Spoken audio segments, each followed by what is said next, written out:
Bonjour, bienvenue dans cette vidéo immersive avec les énergies.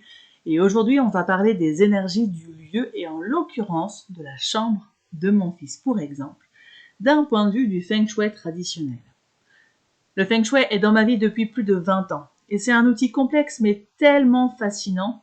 Cela nous montre notamment que nous ne choisissons pas un lieu par hasard et qu'il est clairement là pour nous accompagner dans notre chemin d'éveil et de pleine conscience.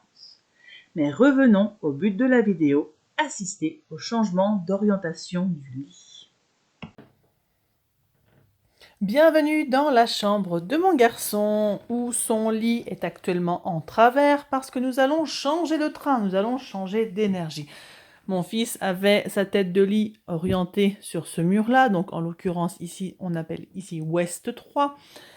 Et pour différentes raisons que je peux vous énumérer par la suite, je vais placer son lit de ce côté-là vers N3, donc Nord 3. Pourquoi son lit est de travers ? Parce que justement, quand on change d'énergie, c'est important en fait de prévoir 24 heures. Ça veut dire qu'aujourd'hui, au moment où j'enregistre la vidéo, eh bien, le lit, il est de travers depuis hier. Donc, il a passé la journée en travers hier et évidemment la nuit comme ça. Pour qu'aujourd'hui, dans la temporalité, par rapport aux énergies de mon garçon, que ça soit pile, et donc ça fera exactement à midi, sachant que c'est pas non plus à midi pile. En gros, c'est entre 11h30 et 12h30. Donc là, clairement, au moment où je tourne la vidéo, je vais donc pouvoir placer le lit et je vous donne après différentes explications. Voici donc quelques explications. Je décide de changer son lit, car en observant mon fils, notamment côté santé, j'ai vu qu'il ne guérissait pas aussi vite que d'habitude, notamment pour les rhumes. Ce qu'il faut savoir, c'est qu'un enfant jusqu'à 6-7 ans, il est dans l'énergie des parents.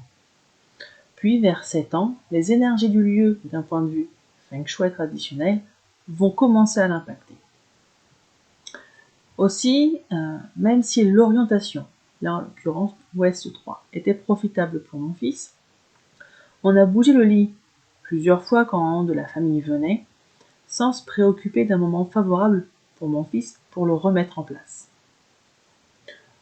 Donc, c'était au final tout chamboulé. À noter que chaque énergie a plusieurs facettes. Il suffit qu'on le place dans un mauvais moment pour ne pas forcément bénéficier des points positifs. De plus, étant en 2024, cette direction, Ouest 3, est baignée par les fléaux annuels, qui sont des énergies très malsaines et très malveillantes. Donc, là, techniquement, impossible de le remettre en Ouest 3. Par contre, si là, après plusieurs mois en N3, mon garçon ne veut plus être en N3 mais revenir en Ouest 3, il faudra qu'il attende en 2025, parce qu'en 2025, Ouest 3 ne sera plus baigné par les fléaux annuels. Donc là, la seule solution pour respecter le côté parallèle des murs, sachant que ce côté parallèle, c'est vraiment un champ personnel, un lit pourrait totalement être mis de travers s'il correspond à la bonne orientation de la personne. Donc, pour respecter ce côté parallèle, tout en ayant une énergie favorable pour mon fils, c'était du coup en N3. Et voici le résultat du lit placé sur le mur en Nord 3. Donc l'armoire est décalée.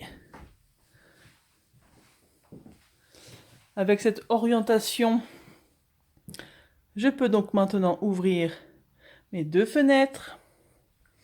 Il y a eu changement de place entre les jeux et surtout la bibliothèque parce que, on va dire, dans cette partie de la chambre par rapport à l'orientation du lit actuel, on va dire qu'il y a une énergie un peu défavorable et les livres étant un élément bois, tout simplement, le bois est un remède Feng Shui, donc les bouquins sont un remède Feng Shui par rapport à l'énergie qui se trouve ici. Le seul truc que je vais devoir faire, c'est au niveau de l'entrée, parce qu'il y a une énergie tout simplement où je vais devoir mettre de l'eau yin.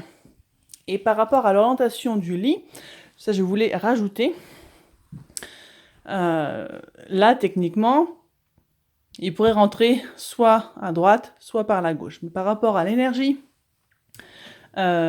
du coup de la chambre, par rapport à la grille utilisée, il est préférable qu'il rentre par la gauche.